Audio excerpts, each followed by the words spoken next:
Good morning and welcome to Questions with Quest, the show where we get to know the Quest Fitness family a little bit better. I'm your host, Margaret Hanson. Let's get started. Good morning and welcome to Questions with Quest. I'm Meg Hanson, the massage therapist. It's August. We are going to continue quick tips from your massage therapist for the month of August. We are going to specifically be talking about TMJ. Let's start with definitions and anatomy. Have you been told you have TMJ? Have you heard people talking about it? Has anyone ever said, oh, maybe you've got TMJ? Do you know what they're talking about? Because it's totally okay if you don't. TMJ is an acronym for a joint in your body. The T refers to a bone in the skull, the temporal bone. M is for the jawbone, the mandible. The J is for joint. It's the temporal mandibular joint. I always stumble over the long version. I like to say the TM joint because it's easier. And we all have it. So yeah, unless you're lacking a mandible or the temporal bone, yes, you have a TMJ. Hopefully, you do not have dysfunction with that joint or TMJ syndrome. If you do, you probably have some pain and some problems. And that's what we're going to talk about this month. So, disclaimer, massage therapists are not allowed to diagnose things. Also, according to Mayo Clinic and several other very reputable medical sources, TMJ syndrome is often something a patient can diagnose in themselves. So just to clear that up, since I am a state licensed massage therapist, I like to be precise about these things. The most common symptoms of TMJ dysfunction or syndrome are jaw pain. That can also be pain in the face or the mouth or the ear. Some patients report ear pain as more of a fullness in the ears or behind the ears. Difficulty chewing, clicking or locking of the jaw, headache, and muscle spasms. Usually the muscle spasms are specifically associated with the muscles right on the jaw or right near this joint, but they can be anywhere on the face or head depending on how this syndrome is progressing. So that's what the TM joint is and what the syndrome or dysfunction and symptoms associated with it can be.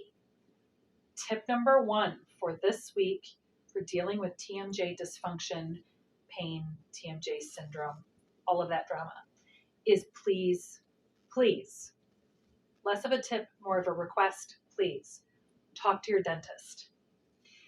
You don't get more teeth once you're on your adult teeth, and our teeth are very important. That's a dentist's world. Also, if issues with your TM joint are showing as wear and tear in your mouth, that probably needs to be the first concern. If it's showing in there, what your dentist is very likely to say is to get a bite guard. If your dentist tells you to get a bite guard, you need to get it, and you need to wear it every day. The bite guard, a good custom fitted bite guard, yes, it's a few appointments to get it all done. Yes, it's usually quite expensive. Even good dental insurance usually only covers a fraction of the cost. It is a very good intervention. It will protect your teeth.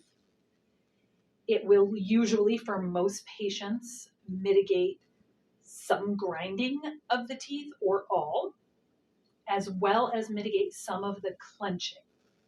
All of that is also good for all of the soft tissue, mostly the muscles, which is why I care so much. If your dentist wants you to get a bite guard, you need to get it and wear it. Do you want me to say it again? Because it can. And I know they're hard to get used to. Even the good custom fit ones that are clear or a sports guard in your favorite color that you're used to wearing are hard to adapt to falling asleep in. It's possible you'll wake up in the middle of the night and spit it out or roll over and take it out. It is worth the effort to get used to falling asleep and hopefully sleeping the night with your bite guard in, because it will help protect your teeth and it will help you stop doing some of the things that are causing pain. So get your bite guard, wear your bite guard. That's tip number 1.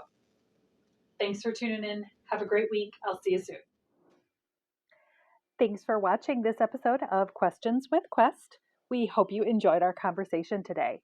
If you have any questions for us here at Quest Fitness, please contact us at 616-425-1344 or online at questfitnessgym.com.